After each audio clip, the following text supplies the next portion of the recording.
One scene will show you just how dangerous it is for frontline drug enforcement officers. Hank and his colleagues were waiting for the undercover agent and the drug lord to come out, but instead of the drug lord, they saw the head of the undercover agent moving slowly in their direction. Hank was stunned on the spot and quickly drove towards the target area. The scene at the site was spine-chilling. The head of the undercover agent was actually tied to a tortoise. The methods of the drug lord were simply outrageous and inhumane. Hank felt a bit nauseous and quickly went to get the evidence collection bag. Little did he know that this action actually saved his life. His colleagues all laughed at him for being inexperienced.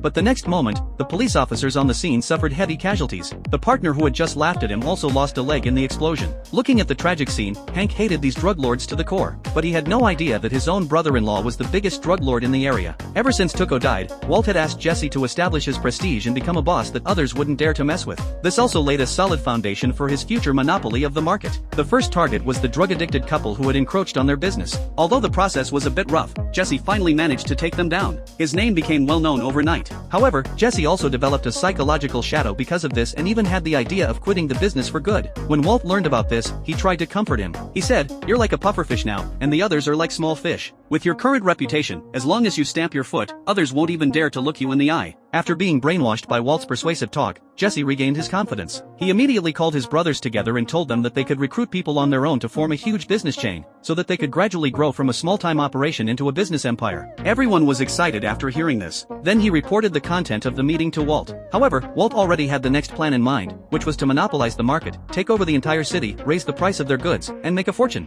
Jesse was intimidated by Walt's ambition. He felt that the Walt in front of him was both familiar and strange. After a day of traveling and fatigue, Jesse got home and happened to see the landlady, Jane, outside. Seeing that it was still early, he decided to have a chat with her. Jesse said that he had bought a widescreen LCD TV and wanted to invite the beauty to watch TV with him. Jane was immediately tempted when she heard this. However, she didn't know that Jesse didn't really just want to watch TV with her. Just like that, Jesse successfully won over the landlady. At the same time, his subordinate, Skinny Pete, was lured into a trap by the police. As soon as Skinny Pete took out the goods and was about to make a deal. When Jesse and Walt learned that Skinny Pete had been caught, they were immediately worried. They had to find a way to get him out. Once he couldn't hold his tongue and revealed their identities, they would all end up in big trouble. So Walt found Saul Goodman, the most famous lawyer in the area, who was known for his sharp tongue. Unexpectedly, the other party ignored him completely. It was precisely this attitude that brought out the evil side in Walt's heart.